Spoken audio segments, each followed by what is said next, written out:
Hola, bueno, bienvenidos a todos al al webinario de selección de equipamiento para calibración de presión y temperatura. Eh, bueno, en este curso vamos a ver primero cómo seleccionar equipamiento de presión y temperatura desde el punto de vista de la teoría de cómo se elige en general los equipamientos, y después también desde los equipos específicos que hay en el mercado que en general nosotros podemos proveer.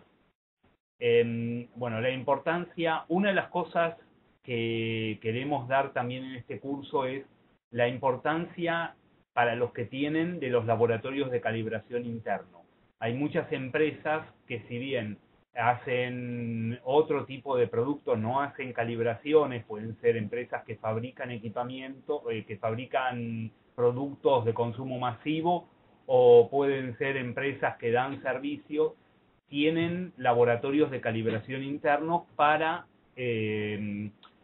responder a su demanda de calibraciones.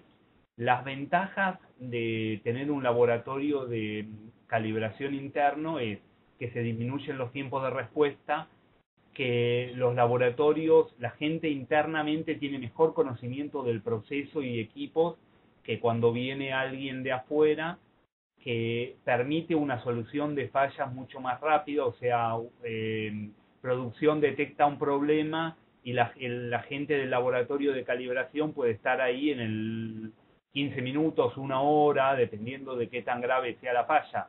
En cambio, siempre cuando hay que traer a alguien de afuera, hay que pedir cotización, emitir orden de compra, ya todo eso dilata el proceso, y a veces, como muy rápido, pueden pasar un par de días hasta que se soluciona la falla. Permite también mejora de procesos cuando hay gente como es en un laboratorio de calibración interno. Ellos pueden ayudar a medir mejor y pueden ayudar a mejorar los procesos, y también ayuda a disminuir los costos de calibración. Aunque ese posiblemente no sea la principal ventaja, es posiblemente una de las ventajas por las cuales muchas empresas deciden comenzar laboratorios de calibración internos. Algo para tener en cuenta es que cuando uno quiere implementar un laboratorio de calibración interno, hay que evaluar los costos de implementación, compra de equipos y capacitación de personal versus el costo de calibración anual, los costos de detención en línea por problemas de medición y los costos debido de no conformidad debido a medición errónea de equipo. En general, se hace solamente contra los costos de calibración porque los otros son complicados de evaluar. Pero posiblemente los costos de detención en línea por problemas de medición, por ejemplo, se rompe una RTD y hay que calibrar todo el lazo de vuelta, eso puede llegar a ser a veces hasta más caro que los costos de calibraciones. Como es, y hay que tener en cuenta estos costos. En general, cuando hablamos de estos costos, estamos hablando de laboratorios que puedan calibrar por año arriba de los 100 y algo de equipos como para ya poder decir que vale la pena. O sea, posiblemente 200 equipos, dependiendo de tanto sea el costo, podría llegar a dar lugar a tener algunos equipos para poder hacer calibraciones internas. Bueno, lo primero que hay que fijarse cuando uno va a adquirir equipo de calibración son las necesidades basadas en la incertidumbre. Esto es lo mismo para presión o para temperatura, y es lo mismo posiblemente para cualquier otra magnitud. Primero tenemos que definir la tolerancia del proceso. En base a eso podemos definir incertidumbres. O sea, lo que nosotros hacemos es definir tolerancia de proceso, definir tolerancia de equipo basado en proceso y en exactitud de equipo. O sea, si nosotros tenemos un equipo que está midiendo temperatura dentro de una heladera, nuestro proceso sería la heladera que está midiendo entre 2 y 8, y eso significa que mide que mide 5 más menos 3. O sea, mi equipo que estoy usando para monitorear en la heladera tendría que tener una tolerancia de 1/3 de ese proceso, o sea, 1 grado. Entonces, la incertidumbre de calibración necesario debería ser 1/3 de 1 grado, o sea, 0,3. Y así es con cada uno de los equipos. Definimos el proceso, definimos la tolerancia del equipo y después se define con eso la incertidumbre de calibración necesaria, y eso nos permite definir el tipo de equipamiento a comprar. Idealmente uno tendría que comprar equipamiento con la menor incertidumbre posible que hay en el mercado. La realidad es que eso no es, no es siempre factible, por el simple hecho de que cuando uno disminuye la incertidumbre, como es en un 50%, posiblemente el precio salte en un 10 veces. Entonces, lo que uno tiene que hacer es comprar el equipo que se necesita para hacer la mayoría de las calibraciones, o para hacer todas las calibraciones necesarias, e ir viendo, digamos, que sea algo razonable.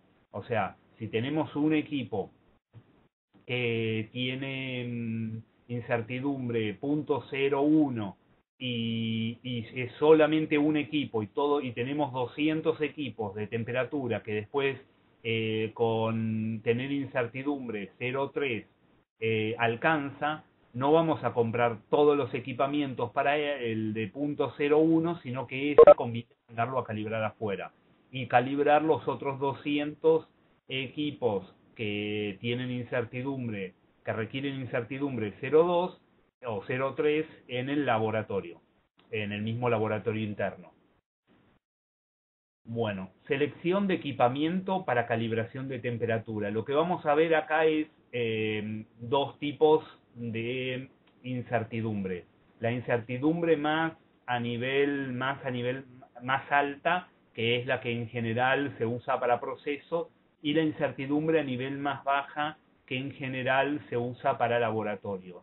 En temperatura la definición es aproximadamente, siempre se puede jugar un poquito, pero aproximadamente estamos en 0,2 grados la diferencia. O sea, arriba de 0,2 grados de temperatura para temperaturas como mínimo, ¿no? O sea, cuando estamos subiendo de temperatura o bajando de temperatura, se complica. Pero a temperaturas ambientes, digamos, entre 0 y 100 grados, a temperaturas bajas, podríamos hablar de una incertidumbre de 0,2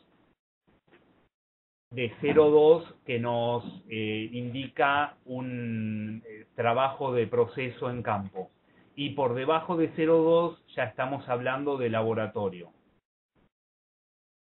Equipamiento de calibración de temperatura en proceso, en general se usa bloques secos, que los bloques secos se pueden usar como patrón o como generación.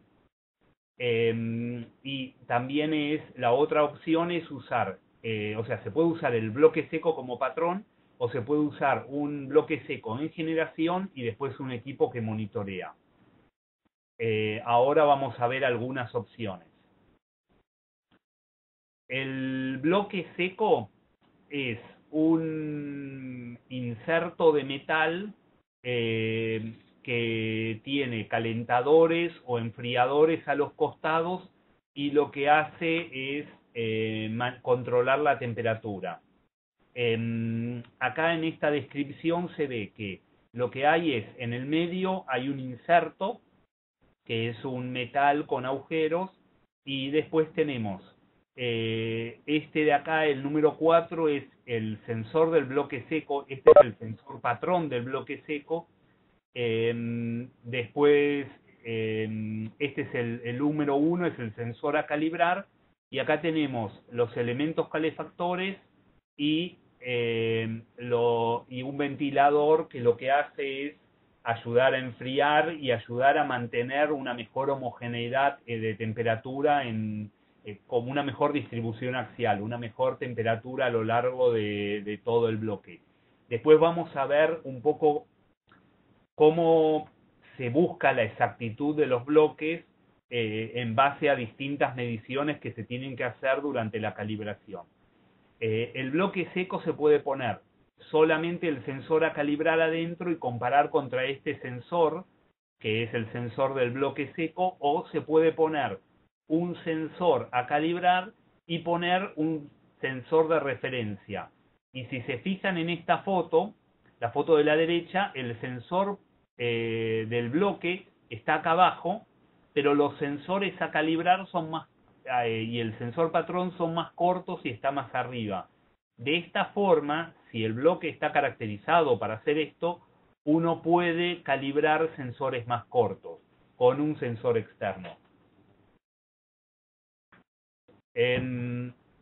Bueno, en los bloques secos, para la selección de bloques secos hay que, como es, seleccionar por rango. Hay que ver si uno quiere generación y lectura en el mismo equipo. Hay equipos que lo que permiten es conectar, no sé si se ve acá en el bloque amarillo, hay unos conectores adelante. En esos conectores se puede conectar un sensor patrón y leer en el mismo equipo con un sensor patrón externo. En general, los bloques secos van a permitir incertidumbres desde 0 a 2 grados, dependiendo de varias cosas. Y lo que hay que tener en cuenta también es el tamaño, el peso y el transporte, la inmersión y el costo. Tamaño parece que puede no ser realmente crítico, o sea, uno podría pensar que, pero por ejemplo, en algunas aplicaciones, por ejemplo, este bloque chico, a pesar de no tener la mejor incertidumbre del mundo, pero este bloque que es muy liviano y es muy transportable y que se puede poner se puede poner, por ejemplo, si uno se puede subir en una escalera con esto tranquilamente y ponerlo a, no sé, a 5 metros de altura en algún lugar, porque siempre va a haber lugar para esto. En cambio, un bloque más grande como esto es más complicado a veces subirse. Se puede, yo me he subido con bloques como estos a escaleras de un par de metros y hacer calibraciones en altura, pero empieza a ser un poco más complicado. La ventaja que tiene un bloque como este es la inmersión. Tienen mayor inmersión, entonces permite calibrar con menor incertidumbre. Bueno, para determinar qué inmersión hace falta, hay una regla aproximada, en inglés es rule of thumb, que dice que una inmersión de aproximadamente 20 veces el diámetro alcanza para hacer las calibraciones. Una mala inmersión puede crear errores de hasta 10% de lectura. Entonces, hay que tener en cuenta que, hay que poder elegir bien la inmersión. Un ejemplo, un sensor de 1/4 de pulgada, con una inmersión de 127, el error es menor a un 0,1%. ¿Está bien? Dependiendo de la posición y largo del elemento sensor. Pero con un 1/4 de pulgada, que son los elementos más comunes, una inmersión de 127 milímetros estaría bien para la mayoría de los casos. Eso hay que tenerlo en cuenta. O sea, si uno encuentra bloques que tienen inmersiones menores a los 127, o sea, inmersiones de 100 milímetros, ya empieza a ser considerable el tema de la inmersión para sensores de 1/4 de pulgada, y es peor todavía para sensores de media pulgada. Entonces, esto es algo que hay que tener en cuenta. Ya por arriba de media pulgada en general no hay sensores, pero sensores de 1 centímetro sí hay en campo para muchas aplicaciones. Entonces, esto es algo que hay que tener en cuenta y hay que, porque acá es en la parte de inmersión y distribución axial es donde más incertidumbre hay en las calibraciones en temperatura. Bueno, características de los bloques. Los bloques se definen por algunas características. Una es la exactitud del sensor patrón. ¿Está bien? La exactitud que uno tiene con entre el sensor y el lector y la generación de temperatura. Eso es parte de la incertidumbre. Después, lo más importante, pero ese es fácil de corregir porque siempre uno puede usar un sensor externo que permite tener muchísima mejor exactitud. Ahora, lo más crítico de esto es la distribución axial. La distribución axial es la diferencia de temperatura a medida que nos vamos moviendo hacia arriba en el inserto. Si se fijan, lo que termina pasando, esto es un bloque que podría llegar a estar a 50, 100 grados. Lo que tenemos es que en el fondo, debido a pérdidas, la temperatura puede ser un poquito menor, después va subiendo y después vuelve a bajar porque ya tenemos que el aire lo va enfriando. Y después también tenemos homogeneidad, que es el cambio de temperatura cuando nos movemos hacia los costados. En general la homogeneidad está bastante controlada. ¿Por qué? Porque los agujeros se hacen en una forma de que están siempre más o menos cerca a la misma distancia del centro. Entonces con eso uno está medianamente bien. El mayor problema siempre que hay es la distribución axial. Hay bloques que minimizan la distribución axial, son bloques llamados de 3 zonas, pero como es, el principal problema que hay con esos bloques es el peso. Nosotros tenemos uno de esos y es muy complicado de llevar a campo. Lo usamos para otro tipo de mediciones, pero es muy complicado llevar a campo por el peso. Ese bloque puede pesar arriba de los 40, 50 kilos, entonces es complicado de llevar a campo. Bueno, y después lo otro que hay para ver es la estabilidad. La estabilidad es las temperaturas, cómo va cambiando la temperatura con el tiempo. Si bien uno podría estar midiendo con dos sensores, si la estabilidad no es buena, o sea, con un sensor externo y calibrando otro sensor, como no sabemos exactamente el tiempo de respuesta de ambos, eso nos puede dar lugar a que haya problemas si la estabilidad es mala. Entonces siempre es bueno que la estabilidad sea lo mejor posible. Bueno, ahora la idea es presentar algunos de los bloques que hay en el mercado. El Quick Cal, que es este bloque que está acá abajo, la principal ventaja que tiene es el tamaño. Este bloque es realmente chiquito, pesa muy poco y permite hacer calibraciones de algunos tipos de sensores en campo en el rango de -12 a 140 o de 30 a 350. La incertidumbre va desde 0,4 grados, es muy liviano, 1,5 kg, pesa prácticamente lo mismo que una notebook y es muy fácil de colocar cerca del sensor en campo. O sea, este equipo es especial para equipamiento donde hay poco lugar y los sensores son relativamente cortos. Por ejemplo, esto podría llegar a ser muy bueno en el caso de extrusoras de plásticos o equipamiento similar donde en farma, por ejemplo, las envasadoras, donde la incertidumbre no es realmente crítica, pero sí hay poco lugar para manejarse con los sensores. Tiene una inmersión razonable con 120 milímetros, o sea, permite calibrar, aumenta un poquito la incertidumbre posiblemente, por eso es 0,4 sobre lo que decíamos de los 127 milímetros de inmersión, pero está ahí, o sea, la inmersión es razonable. y alcanza para la mayoría de los sensores de 1/4. La desventaja es que tiene solamente 2 orificios, o sea que permite medir de a 2 solamente, y de 1/4 de pulgada. El costo es muy accesible. Esto es posiblemente el equipo que permite entrar al mundo de las calibraciones si uno necesita empezar a calibrar equipamiento de temperatura. Si todos los sensores son de 1/4 de pulgada, por ejemplo, este equipo es muy ideal también por el costo, y por la movilidad de un lado para otro. Todas las diapositivas, estas van a estar después disponibles en la página de Acribis, así que después si alguno quiere ver algo o más información de esto, después puede, y el webinario va a estar subido también a la página de Acribis.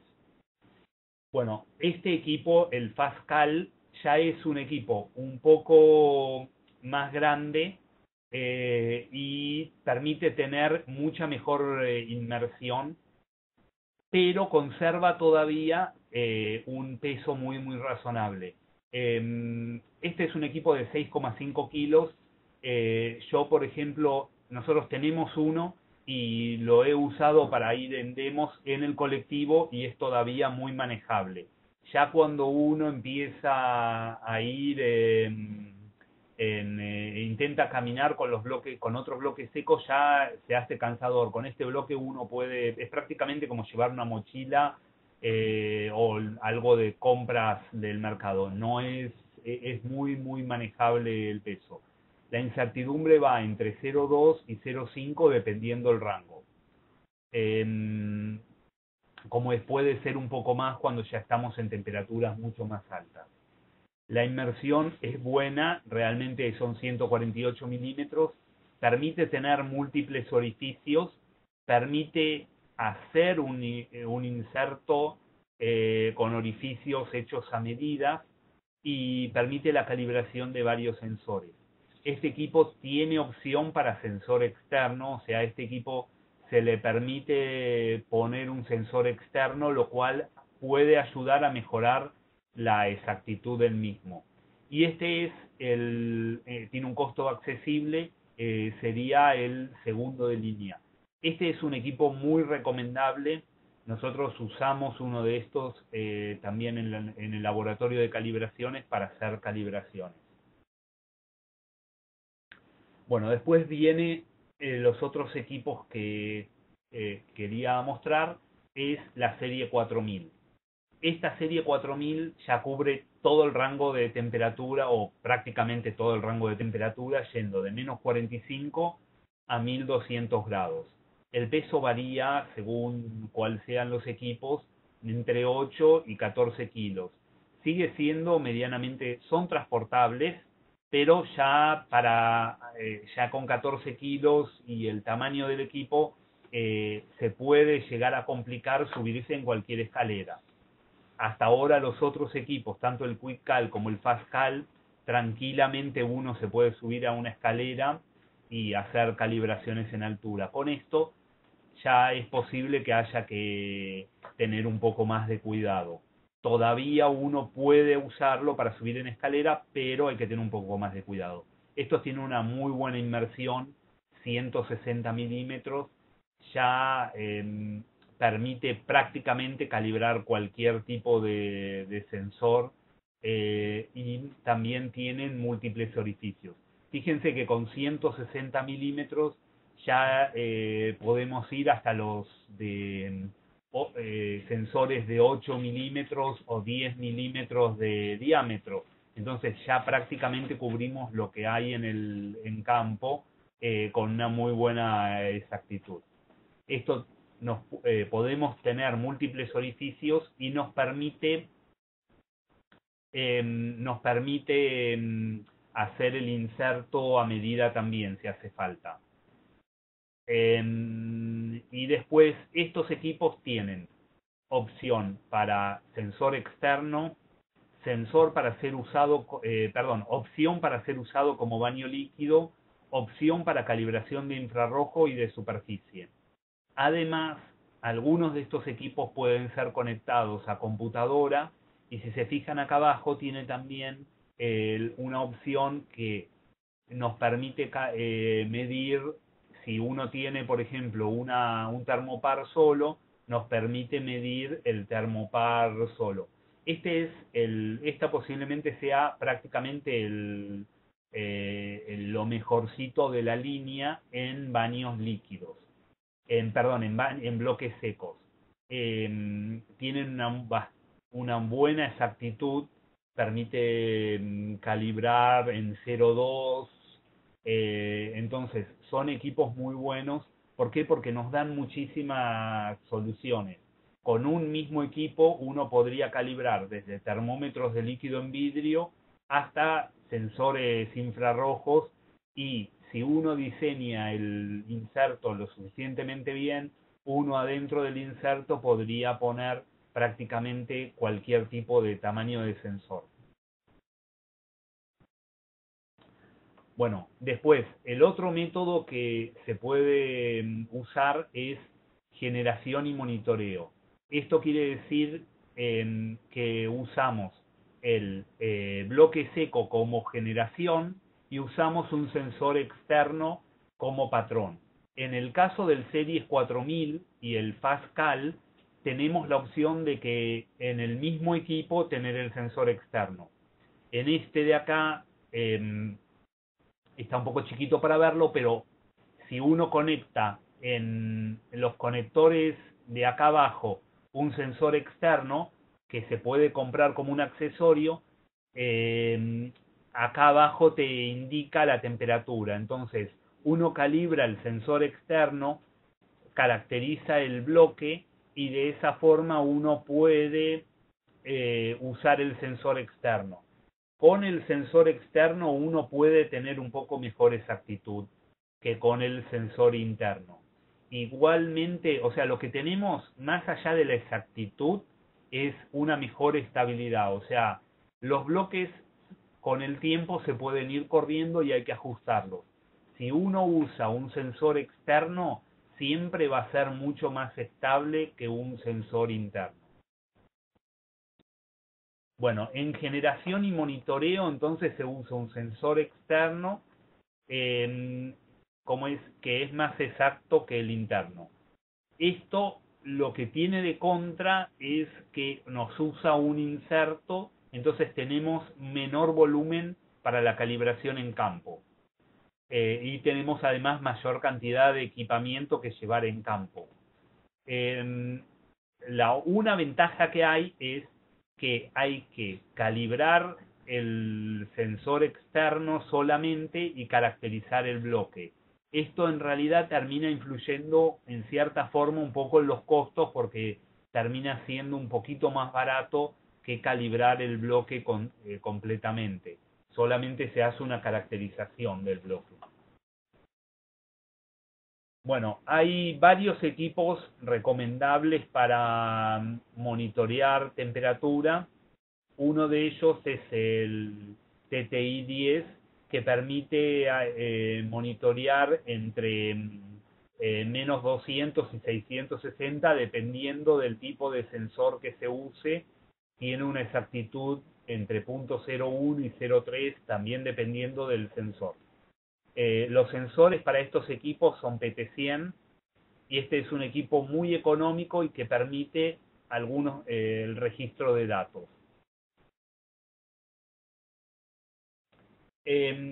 Bueno, ahora pasamos, eso sería algo recomendable para calibración de temperatura en laboratorio.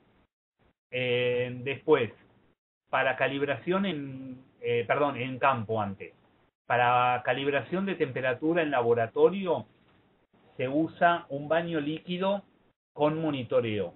Los baños líquidos nunca se usa el sensor interno de control para hacer la calibración por varias razones. Específicamente, la principal es que esos sensores son sensores aceptables para hacer el control, pero no tienen la exactitud requerida de un baño líquido como sí tienen otros tipos de equipos. Además, en general, la resolución en los displays de estos equipos anda en el orden del 0.01, y si nosotros queremos tener buenas exactitudes necesitamos por lo menos, buenas incertidumbres necesitamos por lo menos en el orden del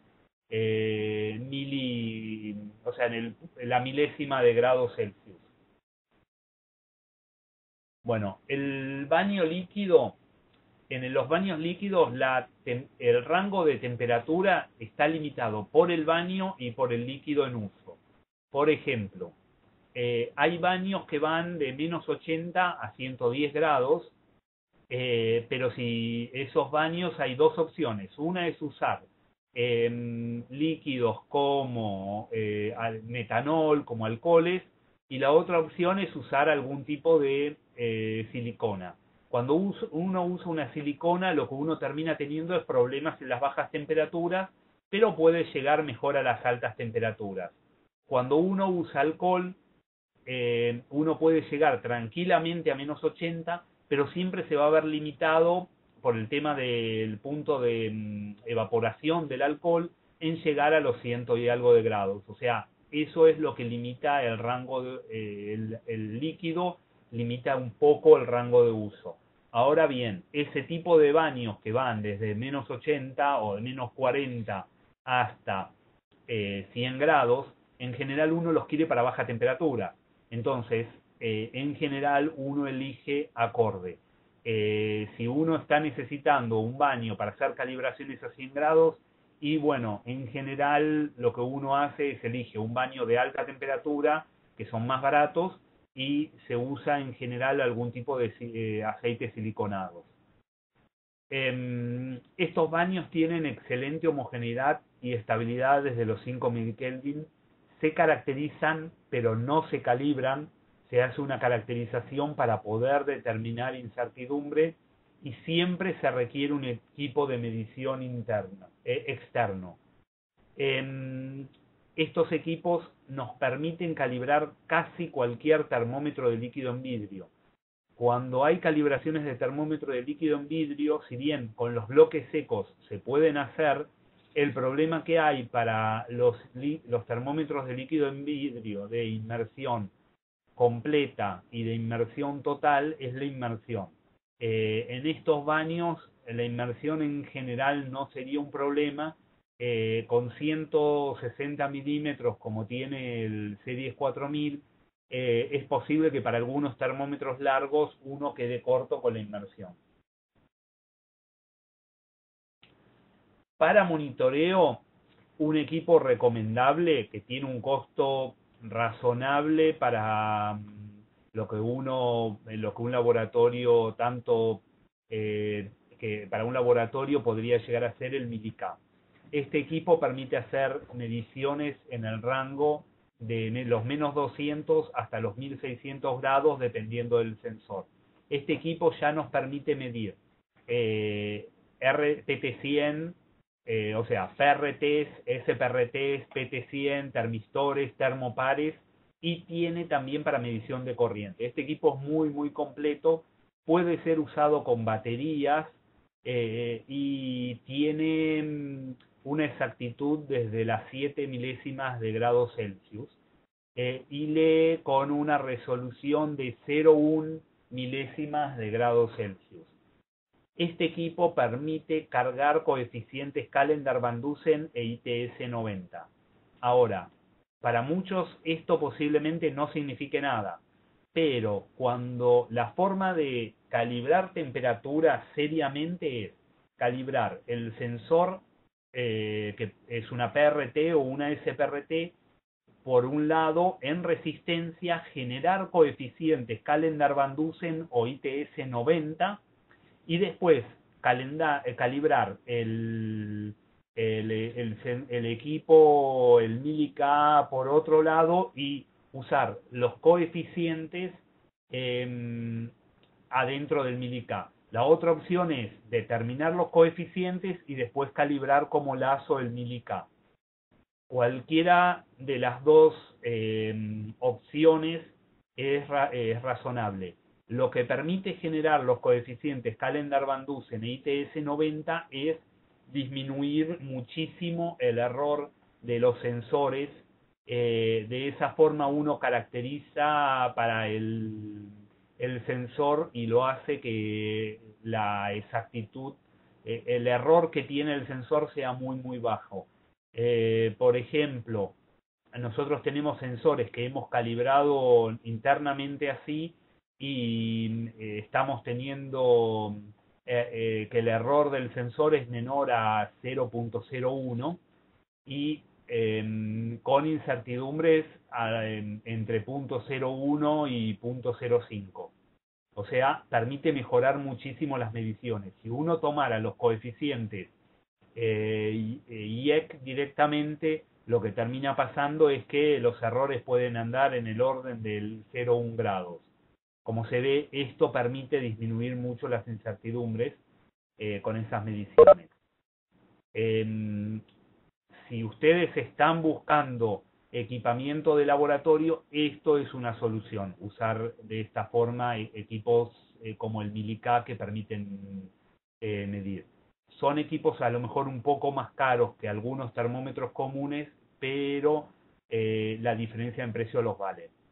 Estos equipos tienen, todos los equipos que estuvimos mencionando acá, tienen servicio local y tienen calibración local. Hasta ahora, digamos, dependiendo del rango de temperatura, en muchos de estos equipos podemos calibrarlos con certificados INTISAC. Bueno, selección de equipamiento para calibración de presión. La selección se hace en base a la exactitud y el tipo de presión. La selección de exactitud puede ser en el porcentaje de fondo de escala y el porcentaje de lectura. Y el tipo de presión es relativa, absoluta o diferencial. Un pequeño pantallazo, la presión absoluta es desde la presión que estamos midiendo hasta el cero absoluto. La presión relativa es desde la presión que estamos midiendo hasta un bar absoluto, o sea, hasta el cero relativo, que es la presión atmosférica. Y la presión diferencial es entre dos presiones cualquiera. Bueno, equipamiento para calibración de presión en proceso. En general lo que se usa es un manómetro o transductor y bomba, balanza de pesos o balanza de pesos muertos. Balanza de pesos muertos está puesto acá porque sé que se usa, yo no lo recomiendo para calibraciones que sean de proceso porque es bastante complicado moverlo, y por la otra razón de que si uno está usando una balanza de pesos muertos y la balanza de pesos muertos que uno quiere está en el orden del 0.05%, para eso uno puede tener un manómetro y una bomba y la velocidad de calibración va a ser mucho más alta que con una balanza de pesos muertos. La balanza de pesos muertos son geniales como patrón de laboratorio, tienen muy buena exactitud, pero no son rápidas para el uso. Bueno, los manómetros patrón deben ser digitales y en lo posible con exactitudes menores a 0,1%. Yo nunca recomendaría usar manómetros analógicos como patrón.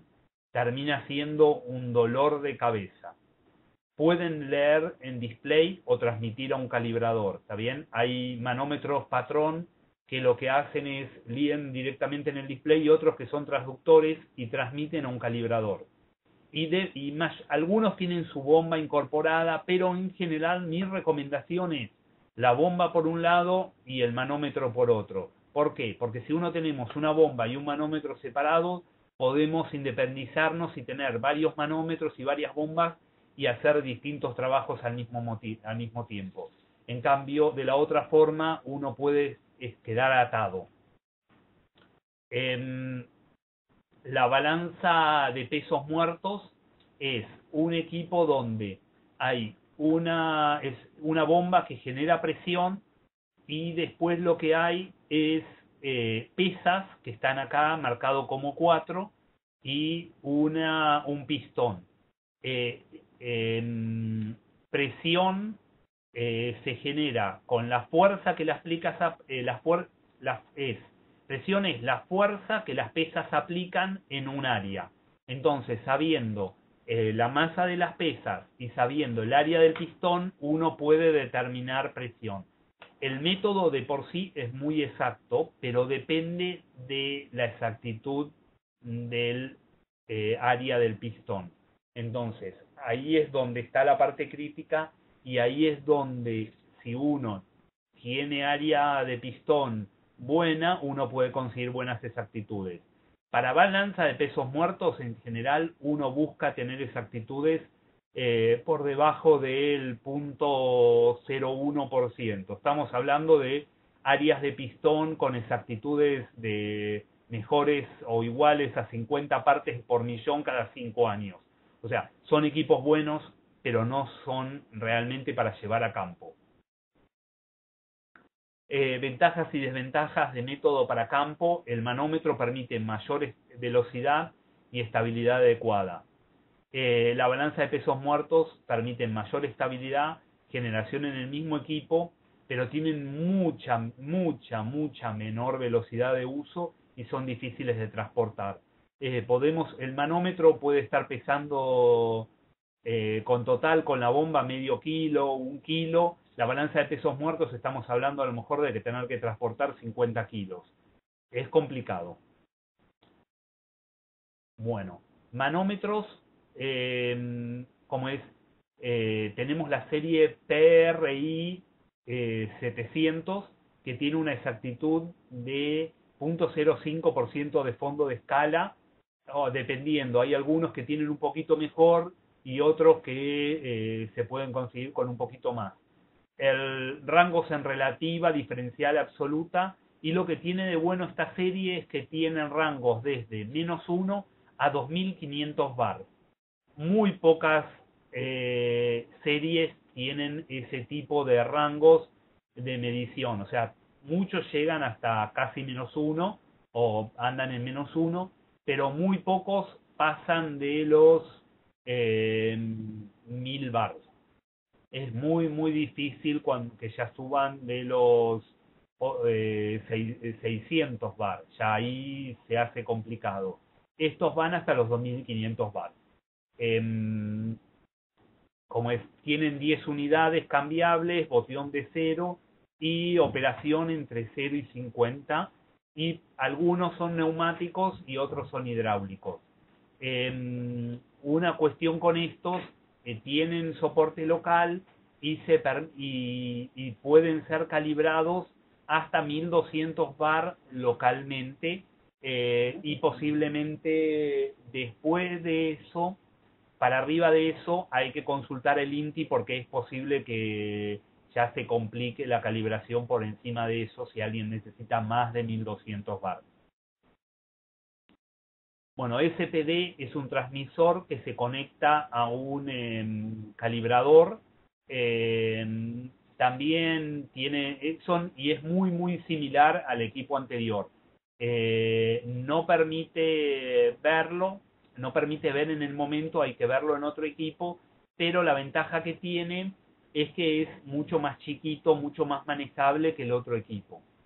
Entonces, si uno tiene el calibrador y va a campo, uno puede llevar algo un poco más chico.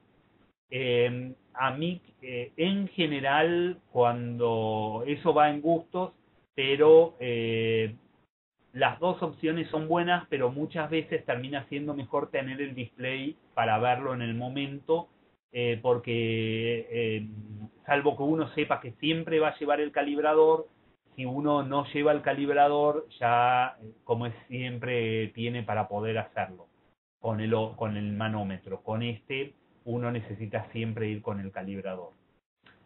Después, bombas neumáticas. Bombas neumáticas van desde, hay dos rangos, unas que van desde -1 hasta 40 y tienen conectores rápidos y ajuste fino, y otras que van desde 0,4 desde -0,4 a 0,4. Estas bombas son buenísimas para los diferenciales de presión. También tienen conectores rápidos y ajuste fino. Las bombas de La bomba la que va en negativa, la hemos probado, llega tranquilamente a menos 0,95 y tranquilamente a 40 bar. Es una bomba que permite la calibración muy rápido, es muy robusta. Bombas hidráulicas, va en el rango de 0 a 700 bar, tiene conectores rápidos, ajuste fino y ajuste grueso. Permite con la palanca de acá arriba bombear e ir aumentando rápidamente la presión, y después, una vez que está uno ya a una cierta presión, con esta bomba, con este ajuste fino, con este ajuste grueso de adelante, se va haciendo un ajuste más grueso, y con el ajuste fino de atrás se puede hacer un ajuste más fino y manejarlo. Son bastante razonables para usar. Nosotros las hemos usado y nos permiten calibrar hasta los 700 bar tranquilamente. Bueno, equipamiento para calibración de presión en laboratorio, manómetro o controlador de presión y balanza de pesos muertos.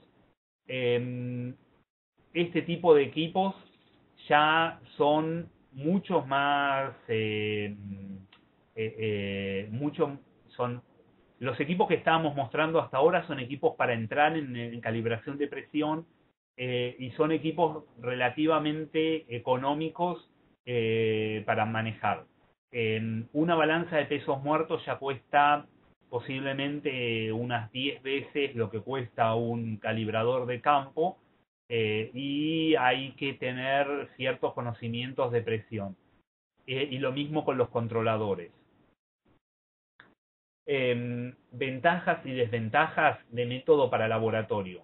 El manómetro nos permite mayor velocidad y calibración más frecuente. La mayor velocidad es la ventaja. Hay manómetros que vienen con controlador y que prácticamente lo que uno hace es tipear presiones en la pantalla. Y después la desventaja es la calibración más frecuente. Estos equipos se tienen que mandar a calibrar cada 1 o 2 años, tienen que ser mandados a calibrar, dependiendo de muchas cosas. La balanza de pesos muertos tiene mayor estabilidad y exactitud. Tiene mucha menos velocidad de uso, o sea, donde uno usando el controlador calibra 2 manómetros, cuando uno usa la balanza de pesos muertos ya uno calibra 1. Con la balanza de pesos muertos la calibración puede llegar a ser cada 5 años, y tienen una mucha mejor estabilidad. El problema más grande, esto también hay que tener en cuenta cuando uno usa balanza de pesos muertos, que hay que estar cargando pesas constantemente. Entonces, si uno va a usar una balanza de pesos muertos 8 horas por día, posiblemente la persona termine como andar haciendo pesas de calibración de balanzas o de pesas de 5 o 10 kilos todo el día constantemente. Es un ejercicio. Bueno, los controladores tienen exactitud desde 0.01% de lectura, desde 30% del rango. El rango está definido por el transductor y usualmente tienen varios transductores.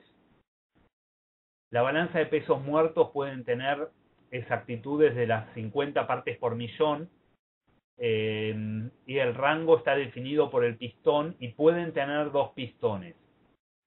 Hay balanzas doble pistón que van desde 6 bar hasta 1200 bar.